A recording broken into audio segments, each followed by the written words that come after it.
Buenas noches, tengan todos ustedes. Vamos a empezar la tercera clase del módulo 3. Estamos avanzando normas de origen. Hoy día vamos a hablar un poco sobre las normas de origen en los acuerdos preferenciales. Un pequeño repaso hacia atrás. Hemos hablado claramente que las normas de origen, básicamente leyes, reglamentos que están vinculados con la definición y las características generales de la aplicación y determinación de origen para el aprovechamiento de los acuerdos comerciales y las reglas de origen, que son parte sustancial del acuerdo. En realidad son los criterios para la calificación de origen de una determinada mercancía en un acuerdo comercial. Hemos hablado también que existen dos tipos de normas de origen, las no preferenciales y las preferenciales.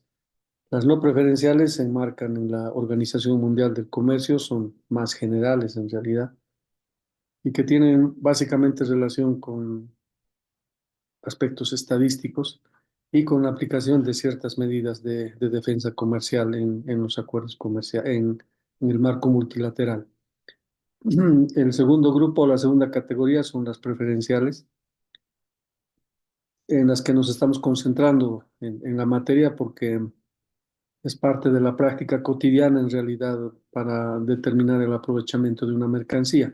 ¿Qué son las preferenciales? Hemos hablado que cuando uno o dos o más países en realidad negocian un acuerdo comercial, lo primero que realizan en términos arancelarios es la desgravación o eliminación arancelaria desde el arancel nación más favorecida hasta el arancel cero en un determinado tiempo de años, ¿no? Puede ser 16, 14, 16, 18, hasta 20 años más o menos, que puede durar un periodo de desgravación. No todos son desgravación a cero, dependiendo del tipo de acuerdo. Hay algunos acuerdos que son de preferencias fijas, donde solamente puedes desgravar un grupo de productos, el arancel, desgravar el arancel de un grupo de productos y el resto mantiene su arancel nación más favorecida. El arancel nación más favorecida es, hemos hablado un poco en la primera clase, es básicamente el arancel aplicado por un país determinado al comercio de mercancías. En el caso de Bolivia tenemos el arancel aduanero, que está aplicado por la aduana nacional y todas las entidades vinculadas con comercio internacional.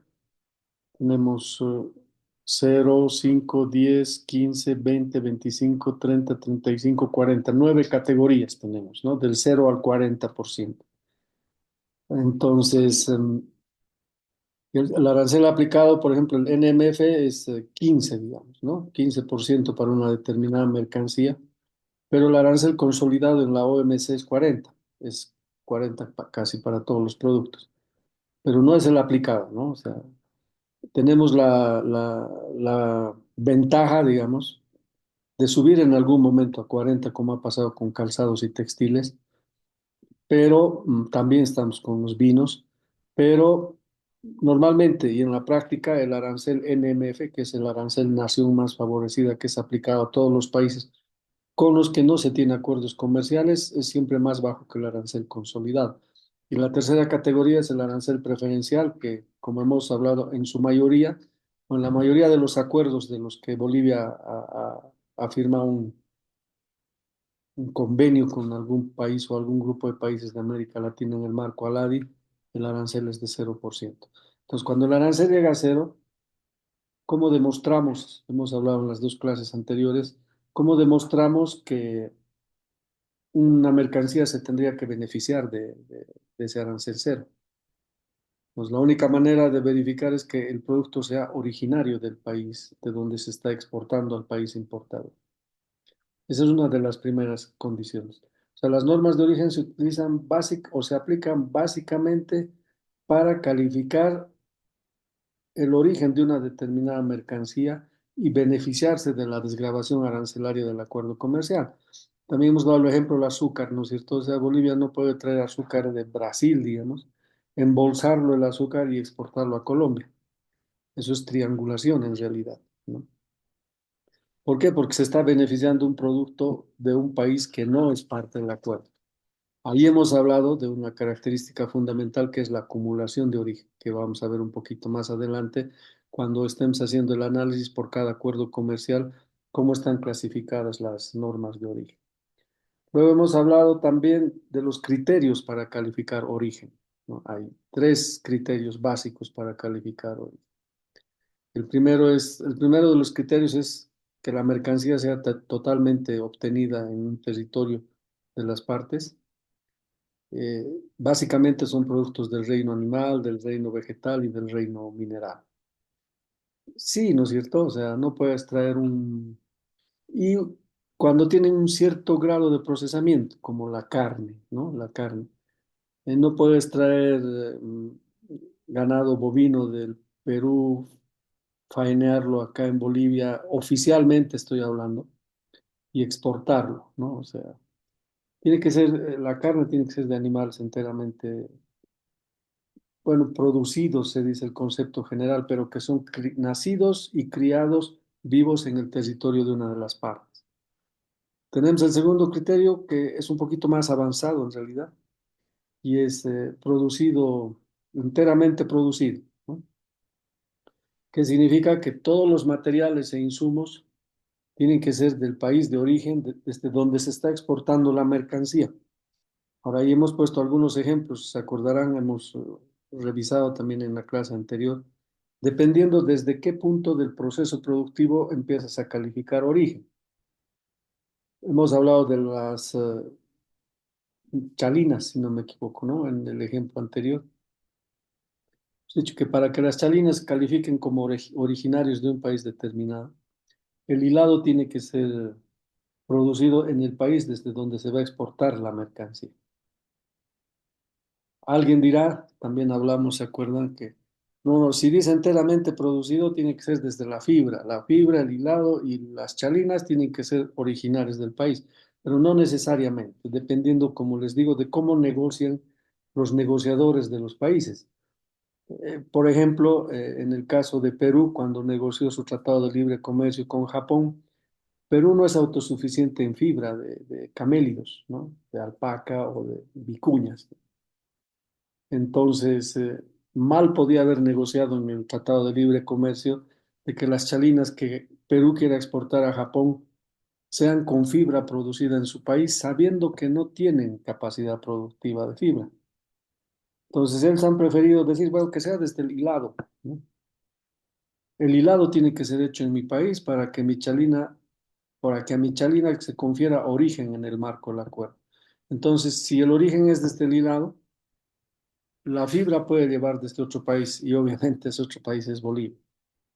Esas son las lógicas, es la lógica en realidad de cómo se negocian los acuerdos comerciales en materia de origen. Ahora, en cada subsector o sector hay especialistas, ¿no? Por ejemplo, cuando se quiere negociar productos químicos, también hablamos en algún momento que es lo más complejo en realidad. Normalmente los que negocian reglas de origen son los ingenieros químicos. Y lo mismo en procesos industriales, en textiles, manufacturas de cuero, en productos agroalimentarios. Se espera en realidad, ¿no? Que sean especialistas, en temas agroalimentarios es importante que puedan ser, por ejemplo, ingenieros de alimentos, porque conocen todo el proceso. También hemos hablado en la primera clase que lo primero que tienes que saber cuál es el proceso productivo de obtención de tu mercancía. Mercancía es sinónimo de bien, sinónimo de producto en el comercio internacional. Entonces, el proceso productivo te dice qué etapas vas a pasar, qué insumos y materiales vas a utilizar para llegar a tu mercancía final, cuál es la clasificación arancelaria de cada uno de tus insumos, incluido tu producto, cuál es el costo de cada uno de los materiales y qué materiales son originarios y qué materiales son no originarios. Eso ya lo hemos avanzado bastante en las dos clases y creo que ya ha quedado en los estudiantes que han pasado desde el primer día conmigo las clases, ¿no? El otro criterio es el criterio de transformación sustancial, donde básicamente se califican casi todas las mercancías, ¿no? ¿Eso qué significa? Que No obstante, utilizar materiales e insumos no originarios del país exportador o de las partes pueden calificar como originarias las mercancías. Bueno, alguien puede decir, pero eso es contradictorio, ¿no? O sea, si decimos que una mercancía tiene que ser enteramente producida o totalmente confeccionada en un país determinado, ¿cómo vamos a beneficiar a ciertos insumos que no son producidos en el país? Porque estamos beneficiando a un tercer país. Pero ahí viene el proceso de transformación sustancial. ¿Se acuerdan del ejemplo de la mayonesa, no es cierto? Utiliza limones, utiliza huevo, utiliza aceite, utiliza sal. Caso de Chile, ¿no ve? Pero ninguna de las, excepto la sal, si no lo tengo muy bien en la cabeza, todos los materiales son originarios. Entonces alguien podría decir, si el huevo es, habló una de sus compañeras, me acuerdo, decía, pero si el huevo no es originario, más o menos, pues no debería calificar como originario. Entonces ahí vienen los criterios de calificación de transformación sustancial. Y el primer criterio es el cambio de clasificación arancelaria, ¿no? Eso nos dice de que todos los materiales o insumos que se utilizan para una mercancía clasificada en, en un capítulo, partida o subpartida, tienen que ser diferentes al capítulo, partida o subpartida, dependiendo de la regla de origen de la mercancía final. Entonces, si la mercancía final, por ejemplo, está en 2101, que pueden ser alimentos procesados, entonces, los insumos no pueden estar en el 2101, ¿no? Pueden estar en el 0810, pueden estar en el 101, que son el trigo y demás. Entonces, ya hay algunos aditivos adicionales, ¿no? Que no están en el capítulo 21, en la subpartida 21, entonces califican como original. Y el otro criterio que hemos utilizado, y es el más común en los acuerdos comerciales, es el criterio del valor de contenido regional, ¿no?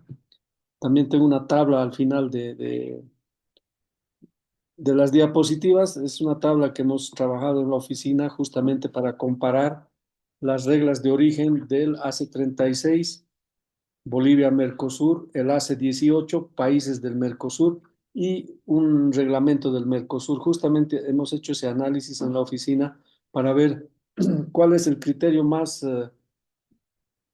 ágil y más factible, si vale el término, para implementar la regla de origen en Bolivia.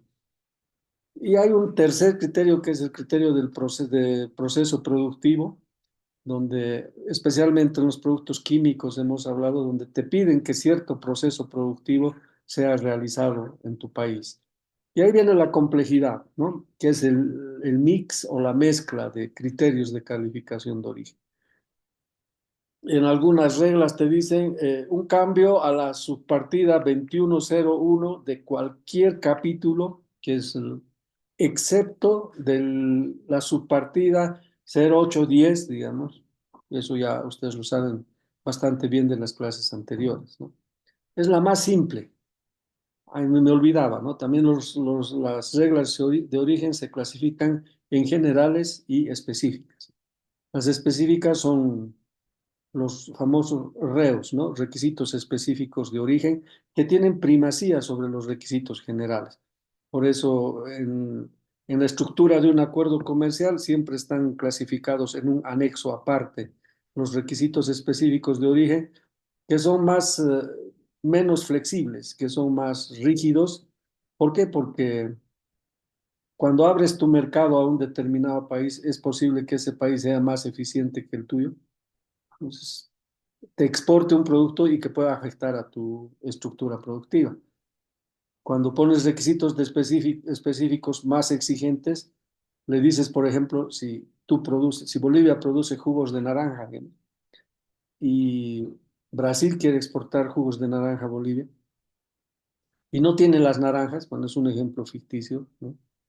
Entonces, y tú tienes las naranjas, entonces dices, ojo, el jugo de naranja tiene que ser producido con naranjas producidas en Brasil o en Bolivia. Si no tienes naranjas vos, te llevas las naranjas de Bolivia, procesas tu jugo de naranja y exportas a Bolivia. No puedes traer naranja colombiana, ¿no? O sea, es un ejemplo para captar y comprender. Porque si traes, a mí estás perjudicando a mi sector productivo de naranjas y por lo tanto estás beneficiando a un tercer país que no es parte del acuerdo. Eso en líneas generales. Entonces vuelvo al tema de los criterios de calificación de origen por transformación sustancial. Hemos dicho que el más simple es ese, ¿no? El cambio de partida o de subpartida. O también te dice, la mercancía califica como originaria si si al menos el 60% del valor de contenido regional es con materiales originarios. Eso significa que el 40% del valor de la mercancía unitaria, estamos hablando, puede ser traído de otro país. Es una combinación de ambos también, ¿no? O es una exclusión o también es excluyente, te dice lo uno o lo otro. Y lo más complejo es que te digan los dos y encima que el proceso productivo o tal parte del proceso productivo sea producido en tu país. Eso es en líneas generales lo que hemos ido avanzando hasta la clase anterior. Hemos dado un par de ejemplos. Me gustaría si pueden invitar a no sé cuántos son en el curso. Normalmente pasamos 6 o 7 estudiantes. Entonces, si podrían invitar a sus demás compañeros a la última clase, porque la última clase va a ser completamente práctica y esa clase va a ser fundamental para el último trabajo que tenemos, ¿no? El último trabajo son ejercicios justamente de interpretación de reglas de origen. Si no pasan la clase, por mucho que tal vez escuchen, vean el video, es posible que no puedan hacer la interpretación de la regla de origen. Bueno, básicamente eso, ¿no? Ahora, luego hemos hablado del procedimiento, ¿no? El procedimiento, como les dije, es la parte operativa en realidad. Tenemos en el Cenavex especialistas. Yo no soy especialista en temas procedimentales, no tengo experiencia en el Cenavex, pero sí en negociación de reglas de origen justamente para interpretación e identificación de criterios que al final considero que es mucho más útil que el tema. No estoy diciendo que el tema procedimental no es importante, pero al final se convierte en algo cotidiano, digamos, ¿no? Aprendes la práctica, aprendes a llenar el formulario de origen, el certificado de origen, con 3, 4, 5, 6, 7, 8 veces ya te vuelves especialista y al final ya te vuelves mecánico en el llenado. El tema es si tienes la capacidad o no de interpretar esa regla de origen en base al código arancelario y si efectivamente no te están engañando en la mercancía que quieres exportar, por ejemplo, o importar y por lo tanto no estás beneficiando a terceros países que no son parte del acuerdo o te están mintiendo, digamos. No sé si mentir es la palabra correcta, pero o están asesorándote mal por desconocimiento y tu mercancía que realmente debería beneficiarse del acuerdo comercial no se está beneficiando. ¿Por qué? Porque el operador, en este caso el operador de las reglas de origen, no conoce muy bien el tema, ¿no? Entonces, de todos modos, hemos hecho cómo es el procedimiento en el Cenavex, ¿no? También hemos hablado un poco sobre la verificación de origen, que es un tema que todavía queda pendiente en nosotros, hay que trabajar un poco más a nivel nacional en la verificación de origen en nuestras plantas, básicamente. También hay un trabajito que hay un flujo, está en las presentaciones, que al final es lo mismo que creo que pueden utilizar en su tarea. En, en la versión anterior de la maestría han diseñado un propio sistema algunos de sus compañeros. Eso evalúenlo en función del tiempo que tengan, ¿no? Tema administrativo, tengo las diapositivas de la versión anterior y tenemos las diapositivas de la versión actual. La versión actual está con B.2. Entonces, pueden ver las dos, pueden ver cualquiera. Puede ser que el otro sea más completo, o este sea más completo, no sé, la verdad, que a veces vienen cosas a la cabeza y en función de la práctica uno va exponiendo la clase. Entonces, no es lo mismo lo que ha pasado en la versión anterior y en la actual. Pero pueden ver los dos videos porque creo que podría ayudar a enriquecer. Entonces, ahora vamos a hablar de las normas de origen en los acuerdos preferenciales. ¿Qué es un acuerdo comercial preferencial? ¿No? Son tratados de carácter vinculante, como dice en la diapositiva. O sea, ¿qué significa? Cuando hablamos de que tiene carácter vinculante, es que las obligaciones se cumplen por las partes. Pues, las partes son dos o más países, ¿no? Por ejemplo, Bolivia tiene con Chile, con México, con Cuba y con el Mercosur, con los países del Mercosur en el marco del ACE 36, ¿no? El tema de ser miembro pleno del Mercosur es otra historia que tal vez lo podamos hablar, no sé, al final de la clase o tal vez en medio de la clase, pero que tiene otra connotación, que es básicamente lo que se acuerda, lo que hemos hablado, ¿no? La concesión de preferencias arancelarias. Mutuas. El concepto de mutuo es un poco subjetivo también, ¿no? Porque cada quien tiene su propio proceso de desgravación arancelaria. Se trabaja por canastas, ¿no? Canasta A, B, C, D, por decir. La canasta, los productos que están en la canasta A partir del año uno del acuerdo tienen 0% de arancel, o sea, 100% de preferencia.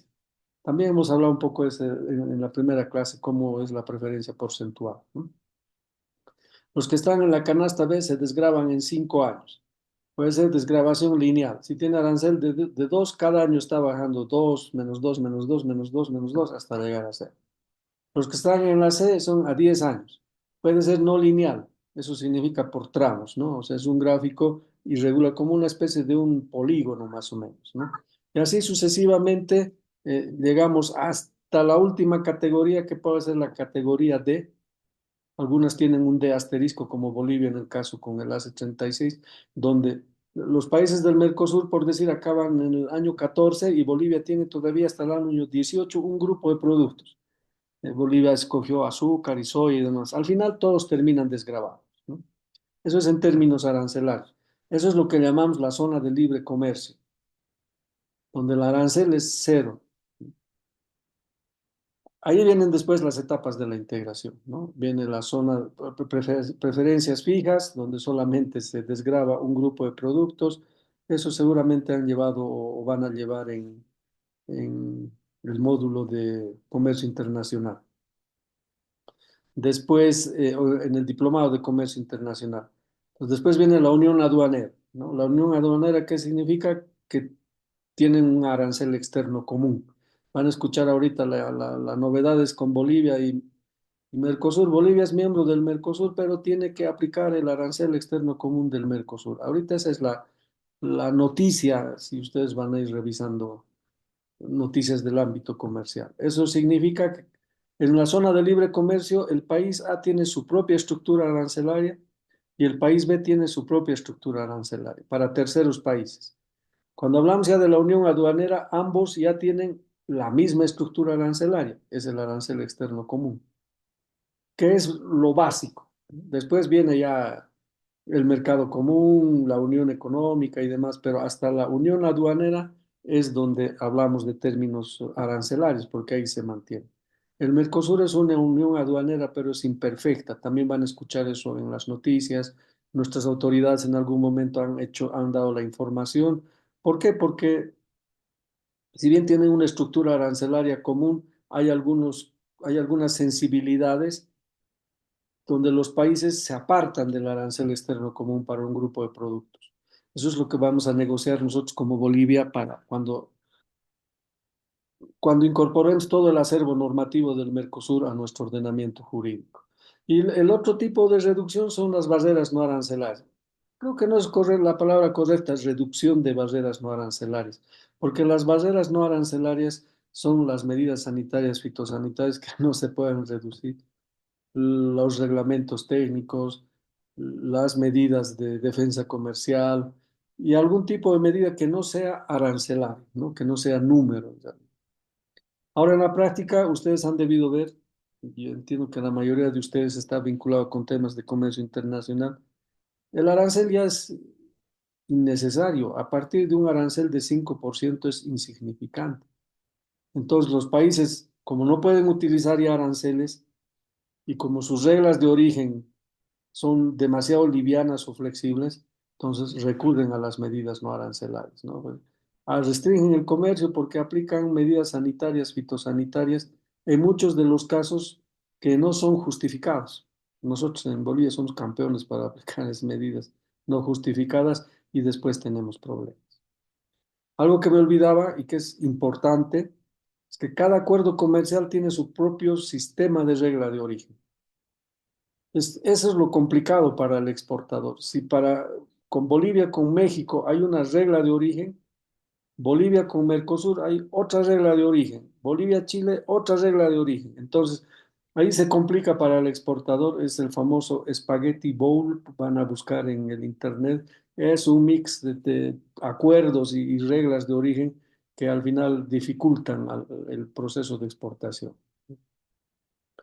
¿Cuáles son las ventajas de los acuerdos? Obviamente, ¿qué es lo que quiere el exportador cuando su país negocia con otro país? Reglas claras, ¿no? O sea, no le puedes decir, ¿sabes qué? El arancel para importar, qué sé yo, leche de Colombia a Bolivia es de 0%. Pero resulta que el exportador colombiano ya sale su mercancía desde su país, ya hay expedición de la mercancía y está en trayecto, que se llega a Arica, digamos, y es por vía marítima. Resulta que Bolivia dice, no, ahora voy a subir mi arancel a 40%. Y aunque normalmente las reglas es que cualquier mercancía que esté en tránsito no se le aplica ninguna medida porque es a partir de, ¿no? No es en proceso. Y cuando llega la mercancía a Bolivia, dice, ¿sabes qué? El arancel es 40, vos has declarado con cero, pero en el medio ha salido una norma que es 40, así que me pagas 40. Eso genera una incertidumbre en realidad, ¿no? Para evitar justamente eso es que el acuerdo te da las reglas claras. Yo te doy arancel cero y es cero. Ahora, si quiero subirte por alguna razón, que se yo quiero aplicar una salvaguardia, porque las importaciones de los últimos 3 años han sido superiores a mi producción nacional y me estás inundando de tu mercado con exportación legal, entonces te voy a aplicar una salvaguardia que me permite el acuerdo. Pero te voy a aplicar a partir de el inicio del proceso de exportación, a partir del 15 de junio de 2025. Ya estás previsto. Si todas las mercancías atrás al 15 de junio pueden ingresar libremente porque están en tránsito. Eso sí puedes hacer porque también estás aclarando. Obviamente ahí viene el tema de que tienes que notificar a la OMC y todo el historial que viene vinculado con eso. ¿Creas un mercado ampliado? Sí, creas un mercado ampliado y dependiendo del tipo de producto, economías de escala, ¿no? En el diplomado justamente de marketing internacional con mis estudiantes de internacionalización de empresas, hemos hablado mucho sobre el mercado ampliado, ¿no? O sea, cuando tu mercado es chiquito en tu país, tú quieres expandir, entonces buscas la forma de internacionalizar tu empresa y hay varias formas de internacionalizar. Exportación indirecta, exportación directa, filiales comerciales y al final terminas con una filial de producción, o sea, donde tienes tu empresa en el país donde quieres establecer. Entonces, generas un mercado adicional al que tienes y buscas, no importa cuál el mecanismo, pero de internacionalización de tu empresa. Si son productos masivos, obviamente generas economías de escala, pero normalmente estamos hablando de productos con nichos específicos de mercado, porque una de las debilidades que tenemos en Bolivia es nuestra capacidad productiva, ¿no? Justamente hoy estábamos en la asamblea donde se, se hizo la premiación eh, de el café, ¿no? A los 10 ganadores que van a entrar a la etapa de subasta internacional. Entonces, justamente hablamos, ¿no? O sea, café entre enero y agosto estamos exportando por un valor de 7 millones de dólares, que es casi nada. Y la mayoría, el 99% es café en grano. Entonces, ahí siempre recomendamos a los productores que puedan ampliar por lo menos mejorar sus rendimientos, si no es ampliar su frontera productiva.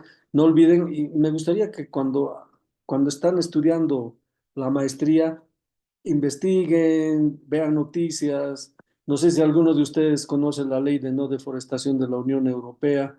que tenía que entrar en vigencia en diciembre de este año, pero que se ha extendido un año más, donde, por ejemplo, el café y el cacao no pueden provenir de zonas donde ha habido deforestación a partir del 2020. Entonces, para eso necesitas procesos de georreferenciación, certificaciones de legalidad. Entonces, ahorita tenemos ese problema básicamente con el café, porque con el cacao cumplimos. El ceibo, que es el 90-95% de la exportación de cacao, tiene sistema de georreferenciación. Entonces, todas esas cosas tenemos que saber cuando estamos hablando de acceder al mercado internacional.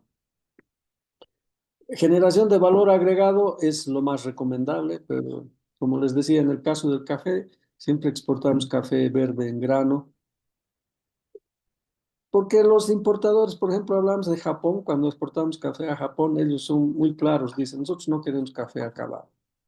¿Por qué? Porque cuando importamos café en grano, nosotros hacemos nuestras mezclas, dicen, ¿no? Con con algunos aditivos, con algunos insumos locales, y le dan su propia esencia, su propio toque al café. Cuando ya llevamos el café molido, ya no pueden hacer eso, ¿no? Entonces, al momento de moler, ellos mezclan con algunas frutas, con algo que es ya de consumo cotidiano en su país, que nosotros no lo podemos hacer. A veces la gente habla, dice, no, o sea, exportamos materia prima, no exportamos con valor agregado, pero una, una de las condiciones es esa, digamos. Y es válida, ¿no es cierto? O sea, no le puedes obligar a un país a comprarte un café acabado, que el café boliviano es de muy buena calidad. Estábamos hablando del café boliviano, ¿no? No del Nescafé ni ese café liofilizado que venden en los supermercados, sino el café producido en Bolivia.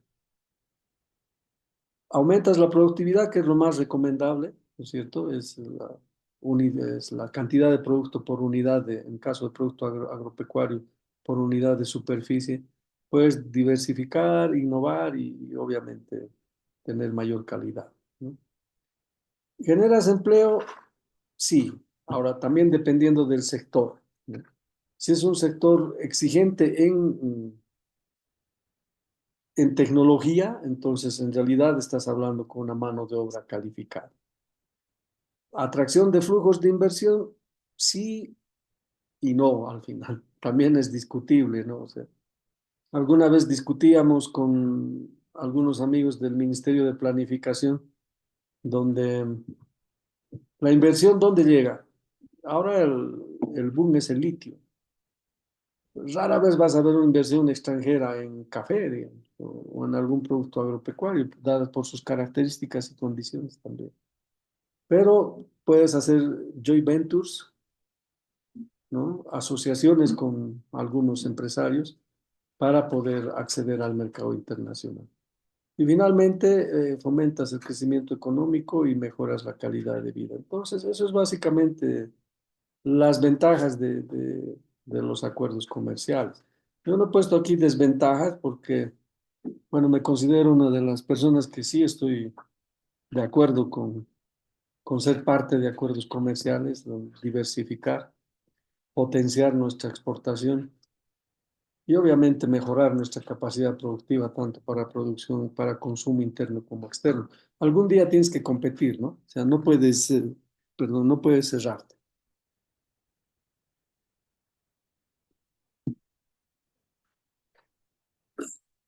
Hay diferentes tipos de acuerdos comerciales preferenciales. En realidad, acuerdos comerciales, ¿no? Los multilaterales que están en el marco de la OMC, los regionales, que son la Comunidad Andina, el Mercosur, el CARICOM en Centroamérica, el ALBA TCP, ¿no es cierto? El Acuerdo del Pacífico. Acuerdos bilaterales son los tratados de libre comercio impulsados por Estados Unidos. Los acuerdos de asociación, que son básicamente impulsados por la Unión Europea. Y los acuerdos de complementación económica, que están en el marco de ALADI, donde están enmarcados todos nuestros acuerdos que tenemos como Bolivia. Tenemos los acuerdos de cooperación preferenciales, que son los sistemas generalizados de preferencias. También han debido escuchar el SGP Plus de la Unión Europea, que también está, que es muy visible en la prensa, ¿no? Nosotros debemos cumplir ciertos convenios internacionales para acceder a ese beneficio que también es limitado. Obviamente es unilateral. Entonces, ese es el marco general de los acuerdos comerciales. Bolivia es parte de la comunidad andina. Tenemos todavía el ACE 36 Bolivia-Mercosur, que si bien Bolivia es miembro pleno del Mercosur, tenemos 4 años para incorporar el acervo normativo del Mercosur al ordenamiento jurídico boliviano. Mientras tanto, sigue vigente el ACE 36 y el mismo protocolo de adhesión de Bolivia al Mercosur dice, ¿no? A partir de cuando se culmine el 4 año, deja de estar en vigencia el ACE 36 Bolivia-Mercosur y el ACE 70, ¿no? Con Venezuela. Tenemos con Chile el ACE 22. En el ACE 36 todo el universo arancelario está desgravado. Todo es cero. Entonces, cuando hemos entrado al Mercosur, ya de cajón es cero, ¿no? Ya no puedes volver a iniciar un proceso de desgravación.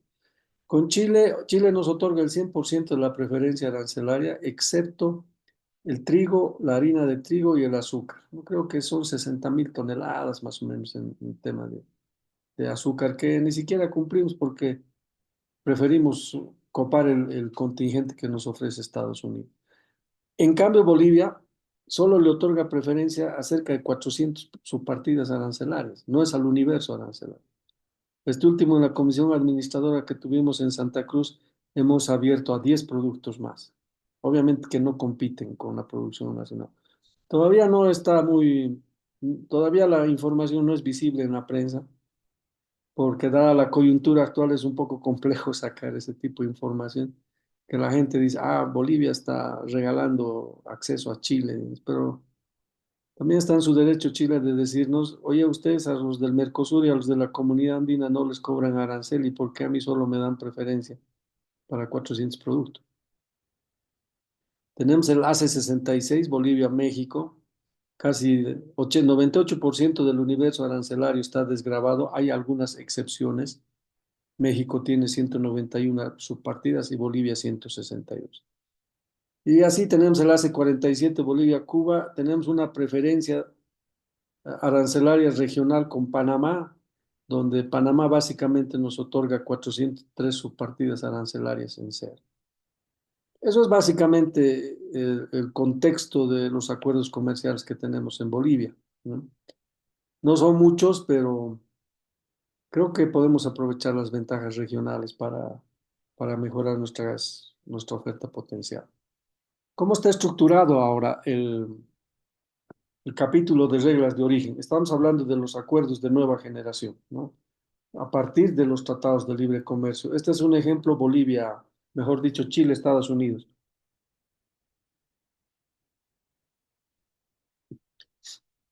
Está en el capítulo 4, en el acuerdo.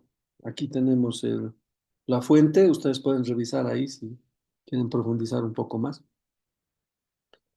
Normalmente tiene dos secciones, la sección A, que son las reglas de origen, y la sección B, que son los procedimientos de origen. En la sección A, en este caso del artículo 4.1 al 4.2, están los criterios de calificación de origen, ¿no? Las mercancías originarias que hemos dicho que son totalmente obtenidas o totalmente producidas. Y el valor de contenido regional cuando estamos hablando de materiales no originales. También se habla de operaciones que no confieren origen, lo que les he dicho, ¿no? O sea, el solo hecho de embolsar la mercancía, de ponerlo en una caja y demás, no hace que el producto confiera origen. ¿Se acuerdan el ejemplo del banano, no? O sea, si vemos de este otro lado, el solo hecho de que al banano que lo coseches, traigas un banano peruano y lo quieras exportar a la Argentina, el solo hecho de que pongas ese banano en la caja no confiere origen. ¿Por qué? Porque hemos dicho que la caja no es parte del proceso productivo, por lo tanto, ni siquiera la caja es catalogada o es utilizada para el análisis e interpretación de origen. Hemos hablado de la acumulación, también hemos dicho que es bilateral, que puede ser extendida, que puede ser regional. Y hemos dado un ejemplo, ¿se acuerdan del ejemplo del reloj con la pulsera esa de calificación de mínimos, ¿no? Que normalmente oscila entre 7 y 10% de los acuerdos. Ahora, esa es una tarea que van a hacer ustedes, ¿no? En la tarea hay que armar una matriz con todos los criterios de calificación de origen. Hay un documento que tienen en el material que es calificación de origen de la aduana nacional, donde hay un anexo donde están todos los criterios de calificación por cada acuerdo. Y ahí hemos puesto en la tarea algunos acuerdos comerciales. Ya van a sacar mucho de lo que vamos a avanzar hacia adelante para colocar en la tarea. Ahora esa matriz les va a ser útil a aquellos que quieren especializarse en origen o básicamente en materia de aduanera y de exportación, o sea, lo que estamos hablando ahora. Y así vienen los otros criterios, ¿no? Los juegos y surtidos, cuál es el tratamiento a las herramientas, que si son parte de la mercancía o vienen separadas de la mercancía, los envases y todo lo demás, ¿no? También hemos hablado, ¿se acuerdan del tránsito y transbordo, ¿no? O sea, que no puede haber, no se puede modificar en realidad o no puede haber una apertura de un contenedor cuando está en tránsito de un país a otro país, porque eso quita la calidad de origen. Y en tema de procedimiento de origen, lo que más nos interesa, que hemos hablado del certificado de origen, que es el instrumento básico para demostrar el origen de una mercancía, y también hemos hablado de la verificación de origen, los procedimientos para verificar origen. En este acuerdo hay dos anexos. El 414, que es el certificado de origen, hemos mostrado algunos modelos, ¿se acuerdan de certificado de origen? Cada acuerdo tiene su propio modelo, ¿no? Y el anexo 4.1 que hemos hablado también es las reglas de origen específicas. En estos acuerdos de última generación eso es muy común, ¿no? Aparte del general están las específicas. ¿Y qué tiene primacía? Las reglas de origen específicas. Entonces, básicamente esa es la estructura general de un capítulo de reglas de origen en un acuerdo determinado. ¿Cómo están las normas de origen en la comunidad andina? Hay un marco normativo, las decisiones y resoluciones que están acá, ¿no? Que van desde general hasta requisitos específicos. Ahora, una diferencia fundamental en la comunidad andina es que la comunidad andina tiene un carácter supranacional. Eso significa que tiene dos tipos de normas, ¿no? Las primarias y las derivadas, ¿no? O sea, la norma primaria o la norma básica es el Acuerdo de Cartagena. Para que Bolivia aplique el Acuerdo de Cartagena, ha tenido que incorporar en el ordenamiento jurídico este acuerdo a través de una ley. Pero las derivadas o las secundarias, que son las decisiones y resoluciones, ya no necesitan ser incorporadas al ordenamiento jurídico, sino que el hecho de que, por ejemplo, las resoluciones que dicta la Secretaría General de la Comunidad Andina, el hecho de ser aprobado en la Secretaría General y es publicado en la Gaceta de la Secretaría, Gaceta Oficial de la Secretaría General, ya son de cumplimiento obligatorio y de efecto directo en nuestro país. O sea, una resolución de la Comunidad Andina no tienes por qué no aplicarlo, estás obligado a aplicar, aunque no esté incorporado en tu ordenamiento jurídico. En realidad no debe estar incorporado. Mientras en el otro caso, cuando son como el Mercosur, por ejemplo, que son intergubernamentales, una resolución, por ejemplo, se negocia con todos los países miembros y tiene que haber unanimidad. Todos votan a favor, no es de aplicación inmediata. Cada país tiene que llevar a su país, si valga la redundancia, y tiene que trabajar la incorporación en su ordenamiento jurídico. En el caso de Bolivia, se incorpora a través del decreto supremo. O sea, la entidad proyectista prepara el proyecto de decreto supremo, envía al Ministerio de la Presidencia para que se trate en el CONAPES, en la Secretaría Técnica del CONAPES, que es UDAPE. Ahí se discute con todas las entidades. Es un espacio, a veces es una batalla campal ahí porque todos van a defender una posición y no es que, el presidente aprobó el decreto supremo, qué lindo, o sea, hacia atrás nadie sabe lo que pasa, ¿no? Hacia atrás hay discusiones técnicas bien sólidas, hay gente de mucha capacidad también ahí que va a debatir y a defender una posición institucional. Una vez aprobado el ámbito técnico de la Secretaría Técnica, pasa ya al CONAPES, ¿no? Que está presidido por el ministro de Planificación. Entonces, ahí los ministros discuten, debaten, eh, votan, aprueban, si hay observaciones, si no, entonces pasa recién a gabinete. Y el presidente todavía en gabinete tiene la facultad de decir no. Eso pasó el año pasado con el decreto supremo de la ventanilla única de comercio exterior, que ahora sí la aprobaron. Cuando todos los ministerios estaban de acuerdo, el presidente dijo yo no estoy de acuerdo y no. Y listo, o sea, se acabó. No es que los decretos se preparan esta noche y mañana los lanza el presidente por si acaso, no, es un trabajo complejo y muchas veces no terminan de salir. A veces te dicen, mañana se tiene que aprobar, digamos, te hacen quedar desde las 2 de la tarde hasta las 6 de la mañana, o sea, sin salir hasta agotar todo el ámbito técnico. Ahora ahí obviamente hay técnicos del ámbito técnico y jurídico, o sea, es un debate complejo como ustedes ven. Los criterios son los que nos interesan para la tarea y para fines prácticos, ¿no? También la comunidad andina habla de las mercancías íntegramente producidas, las elaboradas en su totalidad con materiales originarios de los países miembros y mercancías en cuya elaboración se utilizan materiales no originarios. En todos los acuerdos van a ver eso, son los criterios generales. Ahora, ¿cuáles se consideran originarios cuando cumplen requisitos específicos de origen? Como hemos dicho, la prevalencia sobre los requisitos generales. Y aquí tenemos la decisión 417 que justamente fija los criterios y procedimientos para requisitos específicos de origen. Si no se han fijado requisitos específicos de origen, o sea, estamos hablando de la regla general, se aplica los criterios que vienen hacia abajo, que también son los mismos si ustedes van a ver en el requisito específico de origen. Normalmente en la comunidad andina se aplica el criterio de cambio de clasificación arancelaria a nivel de partida andina. Si alguno de ustedes me puede decir a cuántos dígitos está la partida, ¿no? Buenas noches, licenciado. ¿A 8 dígitos? No, la partida. A la partida. La partida es de 4. Perfecto, perfecto. 4 dígitos. El capítulo son los primeros 2 dígitos, ¿no? Los 2 dígitos adicionales son la partida. Los siguientes 2 dígitos a nivel de 6 es la subpartida. 8 dígitos es arancel regional. En el Mercosur es a 8 dígitos, en la comunidad andina 8 dígitos. Y ya a 10 dígitos es el arancel nacional, ¿no? Gracias. Gracias, Maribel, por el apunte. Entonces, aquí nos dice cambio de clasificación arancelaria a nivel de partida. No hay otro. Por eso todos llaman, han generalizado en realidad, por este criterio, han generalizado el salto de partida. Han debido escuchar algunos de ustedes, ¿no?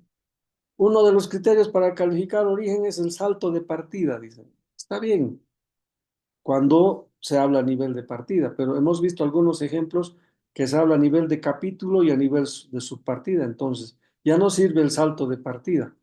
Por eso es mejor hablar de cambio de clasificación arancelaria. También se aplica el criterio de porcentaje de materiales no originarios. Hemos hablado de valor de contenido regional, que es en los acuerdos de nueva generación y es una fórmula diferente. Acá la fórmula es, bueno, casi en realidad es lo mismo que el valor agregado, donde dice que el valor CIP de los materiales no originarios eh, sobre el valor FOB del bien final por 100 nos da el porcentaje del valor agregado. Por ejemplo, en el caso de Colombia y Perú, el valor SIP, ustedes ya saben, han debido llevar en la primera clase, ¿no es cierto? ¿Qué es SIP, qué es FOB? Ya conocen el concepto. Cuando hablamos de importación siempre hablamos de SIP y cuando hablamos de exportación hablamos de FOB. Esos son los Incoterms, ¿no? O sea, eso, si no han llevado todavía, van a llevar en el diplomado de comercio internacional. Eso significa, dice, que el valor SIP de los materiales no originarios no debe exceder del 50% del valor POP de la mercancía. Eso quiere decir que el 50% de la mercancía tiene que ser hecha con materiales originarios y el otro 50% con materiales no originarios.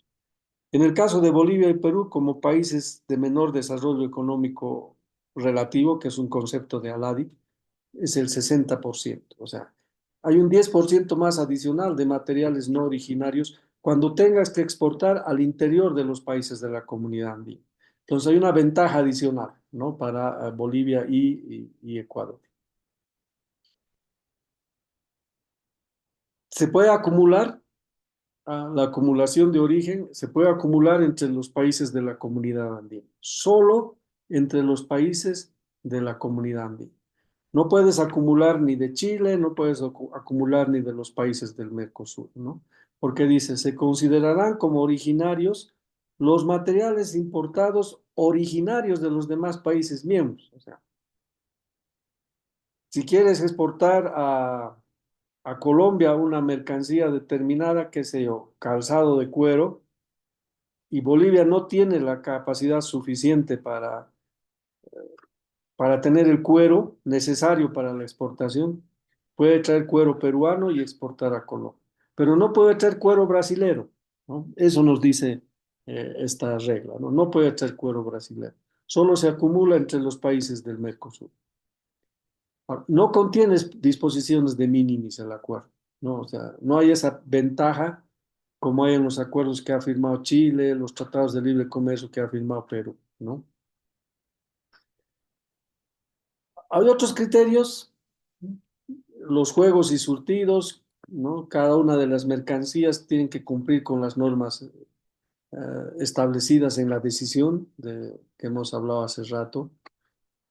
Y lo que hemos dicho, ¿no? Los envases, empaques, estuches presentados se consideran originarios si la mercancía principal cumple con los criterios de origen establecidos, ¿no? No se consideran procesos de transformación de producción o transformación suficiente, lo que hemos dicho, embalajes, fraccionamiento, selección, simples montajes, clasificación y otras actividades menores. Eso es básicamente en el marco de la comunidad andina. Entonces, algo que es resaltar es, tiene los mismos criterios que un acuerdo general, tiene una fórmula que es diferente a la del valor de contenido regional, pero en la práctica su aplicación es la misma. Se puede acumular entre países del Mercosur, no hay criterio de minimis, no se aplica, ¿no es cierto? Y los otros elementos vinculados con operaciones simples y montajes que no confieren origen a la mercancía. En el caso del AC36 tenemos el marco normativo, que es el anexo 9. Algunos ejemplos que hemos pasado están enmarcados en el anexo 9. Y el artículo 3 del anexo 9 establece los criterios de calificación de origen. Y hay un artículo 4 que establece los requisitos específicos de origen. Entonces, la estructura es diferente al de la comunidad andina, pero en esencia contiene lo mismo. Ya hemos dicho que tienen los mismos criterios de calificación de origen, ¿no? Uno, que las mercancías son totalmente obtenidas. Eso tienen que saber ustedes para toda su vida, no se pueden olvidar si van a estar inmersos en comercio internacional. Obviamente están haciendo la maestría para trabajar en el ámbito, no solo para obtener el título, ¿no? Las mercancías elaboradas íntegramente a partir de materiales originarios de las partes y las mercancías elaboradas con materiales no originarios. Lo mismo. ¿Cuáles son los criterios para la aplicación de origen? Tenemos, se aplica el criterio de clasificación arancelaria a nivel de partida o el criterio de porcentaje de materiales no originarios, donde básicamente es el valor CIP de los materiales no originarios no excede el 40%. Aquí hay un problema, ¿no ven? Que Bolivia es catalogado en términos de desarrollo al igual que Brasil y Argentina. Y en el ámbito del Mercosur, Paraguay y Uruguay tienen un tratamiento diferente. O sea, ese ha sido uno de los grandes errores, yo creo, cuando Bolivia negoció el AC36, porque no solicitó que se le dé el mismo tratamiento que Paraguay. Ahora que somos miembros plenos del Mercosur, obviamente vamos a tener el mismo tratamiento. Y la fórmula utilizada, ustedes tienen que ver que el AC36 es relativamente antiguo, entonces sigue utilizando la fórmula que tenemos en el marco de la comunidad andina. En acumulación, ¿no es cierto? Hay dos puntos, ¿no? Que dice que para el cumplimiento de origen, los materiales originarios de las partes incorporadas en una determinada mercancía de la otra parte serán considerados originarios de esta última parte. ¿Eso qué significa? Lo que decíamos, ¿no? O sea, si Bolivia quiere exportar a la Argentina, puede traer material no originario de Brasil, puede traer material, mejor dicho, material originario de Brasil, originario de Uruguay y originario de Paraguay, que no es originario de Bolivia, espero no me puedan entender, pero que se vuelve originario en el marco del acuerdo, ¿no? Esa es la acumulación en el marco del acuerdo. Hay un segundo punto donde decía, cuando ambas partes contratantes hubieran individualmente celebrado acuerdos de libre comercio con un mismo tercer país, miembro de ALADI, no integrante del acuerdo, se promoverán las acciones necesarias para que la acumulación de origen prevista en este artículo pueda aplicarse a los materiales originarios del territorio de aquel tercer país. Así estaba el ACE 36, ¿no? O sea, ¿eso qué decía? Que si Bolivia quiere acumular material no originario de la comunidad andina, que lo hemos discutido en las dos clases anteriores, tiene que negociar previamente. Y eso es lo que hemos hecho. Durante 2 años hemos negociado un protocolo que nos permite cambiar. Ahora, en el acuerdo, este texto ya va a ser modificado y les voy a mostrar adelante cómo va a ser el texto. No contiene disposiciones de mínimos, ¿no? Igual, no se consideran procesos de producción o transformación esas operaciones de montaje, embalaje, fraccionamiento, que es común en realidad a todos los acuerdos. Aquí es lo que vamos a ver, ¿no? Tenemos un poco más, ya creo que ya vamos a ir acabando la clase de hoy. Hemos negociado el 33º protocolo adicional al ACE 36, ¿no? ¿Cuál es el artículo 1 que dice reemplazar el artículo 7 del anexo 9 del régimen de origen? ¿Qué es lo que se incorpora en el artículo 7? Para efectos de la acumulación señalada, eso es lo que va a decir con este protocolo la nueva redacción de acumulación. Adicionalmente, se considerarán originarios los materiales incorporados a una determinada mercancía en la parte signataria exportadora que sean originarios de Colombia, Ecuador y Perú. Este último, unas entrevistas en la prensa, he dado unos ejemplos de esto, ¿no es cierto? Es decir, que si Bolivia quiere exportar, por ejemplo, manufacturas de cuero a la Argentina y no tiene suficiente capacidad de cuero, que también creo que lo hemos hablado en clases, no tiene suficiente capacidad, qué sé yo, color verde, digamos, que es la moda que se ha determinado, por decir, o este año están determinando ya a finales de año el color de la moda en Europa para el siguiente año. Si el calzado de mujer al año la moda es rosado, dice. Todo el mundo va a ser rosado, hasta los zapatos de contrabando, los chinos vienen ese color, ¿no? Y Bolivia no tiene esa capacidad de producir ese cuero rosado. Entonces, lo que hacía era traer de uno de los países del Mercosur para acumular origen. Podía traer de Brasil, podía traer de Paraguay, podía traer de Uruguay. Pero resulta que tampoco esos países tienen la cantidad suficiente o el costo es muy elevado, lo que hace al producto boliviano menos competitivo cuando quiere exportar a la Argentina. Ahora, con esta nueva regla, dice, ahora, señores, Bolivia también puede traer ese cuero de Colombia, Ecuador y Perú. Nos resulta que Perú tiene el cuero en cantidades suficientes de color rosado y a un precio más bajo. Antes de este protocolo, si Bolivia traía ese cuero, ¿no es cierto? Y no cumplía el contenido de valor regional, entonces tenía que pagar el arancel normal para ingresar a ese mercado. Pero ahora puede acumular con ese cuero rosado peruano y calificar como original. Entonces decíamos eso en la prensa, que es una ventaja para nuestro sector exportador. ¿Qué tienen que hacer? Aproximarse a la aduana, aproximarse al Senavex, aproximarse a Cancillería para recibir cierto asesoramiento y no incurrir en error. Entonces, es una gran ventaja, personalmente considero, es un tema que se ha trabajado durante 2 años con las instituciones en Bolivia. Los países del Mercosur han tenido que negociar con su sector productivo para dar esta preferencia a Bolivia. No es decir, nos sentamos hoy día y a la tarde ya está solucionado. Incorporamos este párrafo que tal cual está escrito, no, aparentemente no significa nada, pero como ustedes están viendo en la práctica, significa mucho en realidad para el sector exportador.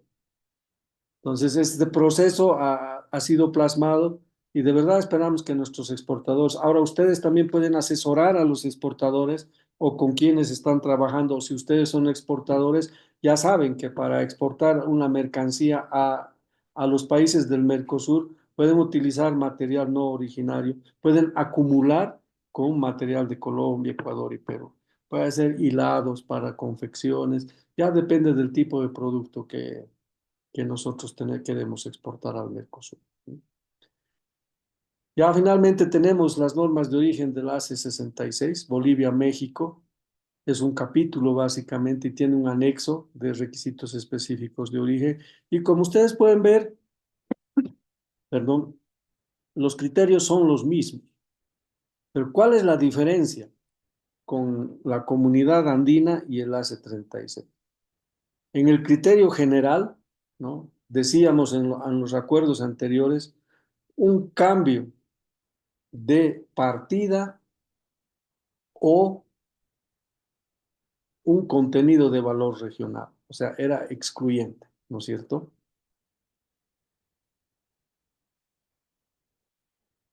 Aquí tenemos el ejemplo en el caso del ACE 36, ¿no? Criterio de cambio de clasificación arancelaria a nivel de partida o criterio de porcentaje de material no original. ¿Eso qué significa? Que podías cumplir cualquiera de los dos. Vamos a ver eso en el ejemplo. Ya hemos visto, creo, en el ejemplo, no sé si hemos visto en los ejemplos anteriores, pero en la siguiente clase sí vamos a ver eso. Entonces, te da esa opción, ¿no?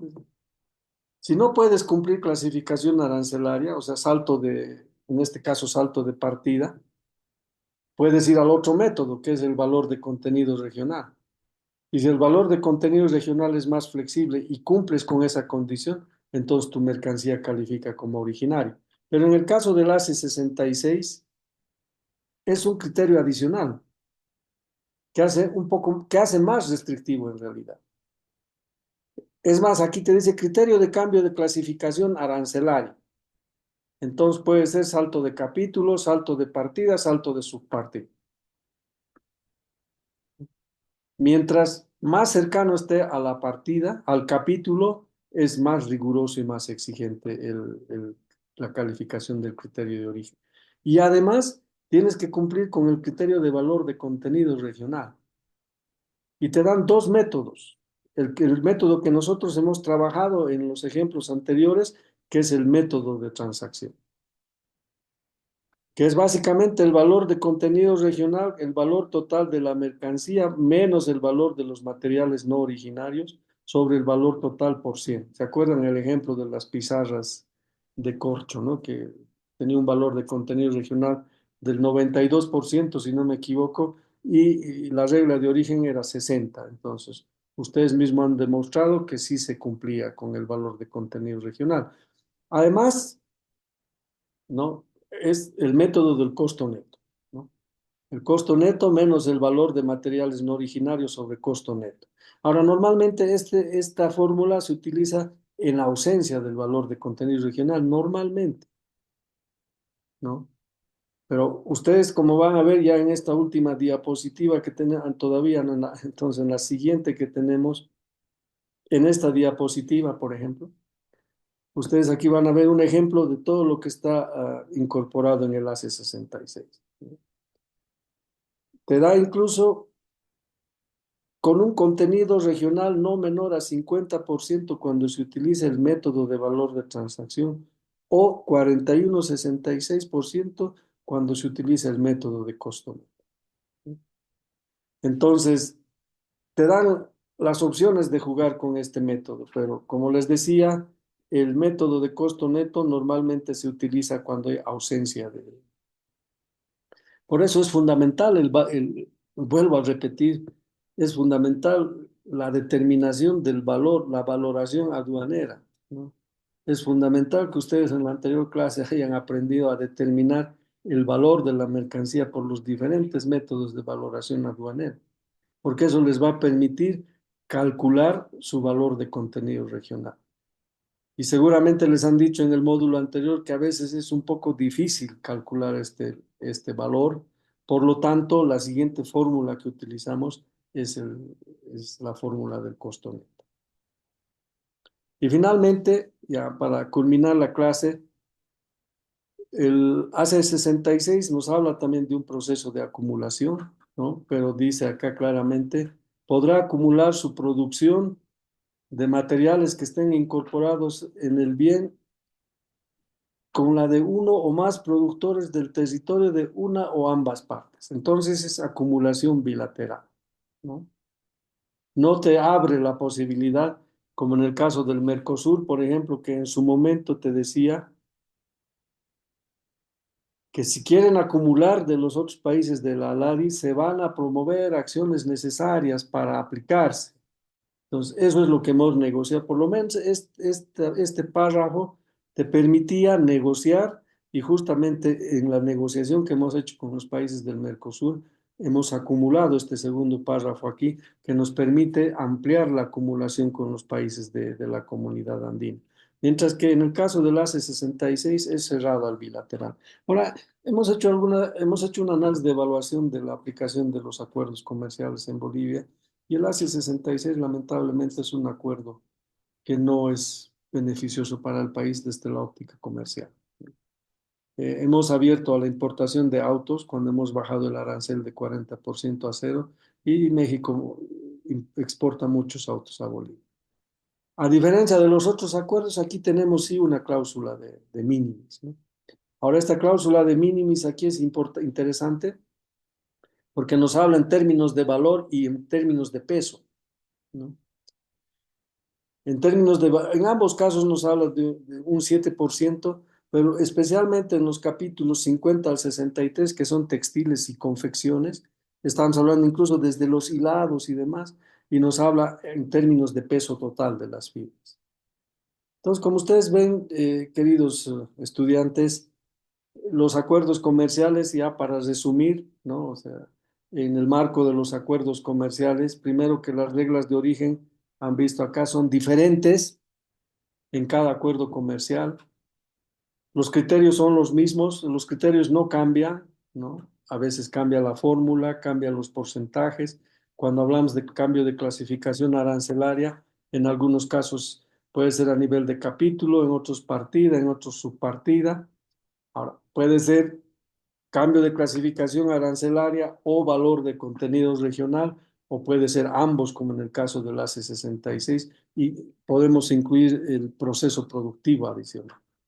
Ahí ya depende de los negociadores. Ustedes en algún momento van a ser negociadores y si les toca negociar reglas de origen, es necesario que sepan primero primero el sector, cuál es el proceso productivo del sector, qué materiales nosotros tenemos lo suficiente como para exportar, como para fabricar nuestra mercancía, qué materiales debemos importar que son no originarios, y ahí viene nuestra habilidad y capacidad. Yo recuerdo asistí muchos años a la negociación del Tratado de Libre Comercio Andinos-Estados Unidos y siempre he dado ese ejemplo, ¿no? O sea, cuando se sentaron los colombianos con los estadounidenses, nosotros como Bolivia fuimos observadores cuando, perdón, eh, por eso doy mucho el ejemplo del jugo de naranja, ¿no? O sea, Colombia decía, quiero exportar jugo de naranja a Estados Unidos. Y Estados Unidos le dice, perfecto, las naranjas que produzcas para el jugo de las naranjas que utilices para el jugo de naranja, puedes traer de Perú, puedes traer de Ecuador, pueden ser colombianos o puedes llevar de Estados Unidos. ¿Y cuál era la idea de Colombia? Colombia decía, nosotros no tenemos suficiente materia prima, es más, ni siquiera la materia prima que llevemos de Perú y Ecuador puede abastecer para hacer el jugo de naranja y exportar a Estados Unidos. Traer la naranja de Estados Unidos es más caro que para producir el jugo de naranja, por lo tanto no nos hace competitivos. Entonces, ¿qué decían los colombianos? Decían, el material no originario no tiene que ser excluido, ¿no? O sea, el material básico personal, el material inicial que es la naranja, puede venir de cualquier parte. Eso decían, no tiene que haber exclusión, no tiene que decir excepto tal subpartida, la 08, que es donde están clasificados, ¿no? Estados Unidos decía claramente, no, o sea, yo no tengo ningún acuerdo comercial con Brasil. Entonces, al permitir que Brasil lleve sus naranjas a Colombia o Colombia importe naranjas de Brasil, porque Colombia tiene un acuerdo con Brasil en el marco de Aladi, donde el arancel es cero, yo voy a beneficiar a Brasil. ¿Por qué? Indirectamente. ¿Por qué? Porque la naranja que no me puede exportar Brasil lo va a exportar a través de Colombia. Al final, ¿cuál fue el resultado? Que Colombia, ustedes saben el ejercicio que ejerce Estados Unidos en las negociaciones. Ya no es fácil sentarse a negociar con un gringo que tiene mucho poder. Es complejo, además, cuando no tienes experiencia o cuando estás iniciándote en un proceso de negociación. Paralizó, dijo, perfecto, no vamos a negociar reglas de origen, pero tampoco vamos a negociar el acceso para textiles, porque sabían que su necesidad era los textiles. Paralizaron un día, se volvieron a sentar, hicieron consultas y todo lo demás. Al final Colombia tuvo que aceptar esa regla de origen que permitía la acumulación con los otros andinos y con Estados Unidos. Entonces, ¿por qué les doy estos ejemplos? Porque es la vida práctica, la vida cotidiana y ustedes son los que van a negociar. De verdad quisiera que alguno de ustedes se especialice en negociar, ser negociador en realidad, ¿no? En todo, cualquier tema de comercio internacional. Es una experiencia interesante donde puedes defender los intereses de tu país y, bueno, dependiendo contra quién vas a negociar. Bueno, es eso, queridos estudiantes. Si alguien tiene algún comentario o una consulta, eh, estoy para escuchar.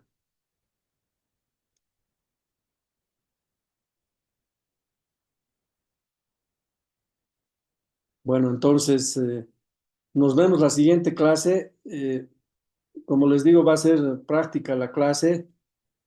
Si pueden invitar a sus otros compañeros que no han podido asistir, sería interesante, pero bueno, agradecer a todos los que normalmente están, a los que han ido participando en toda la clase y bueno, nos vemos el siguiente jueves para ya concluir la clase, ¿no? En temas administrativos, entiendo que no hay ninguna dificultad para hacer los trabajos prácticos o hacer las pruebas, que es fácil, además hay mucha facilidad para responder. Si hay alguna duda, pueden escribirme a mi WhatsApp o escribir al grupo. Que tengan buenas noches y nos vemos la siguiente clase.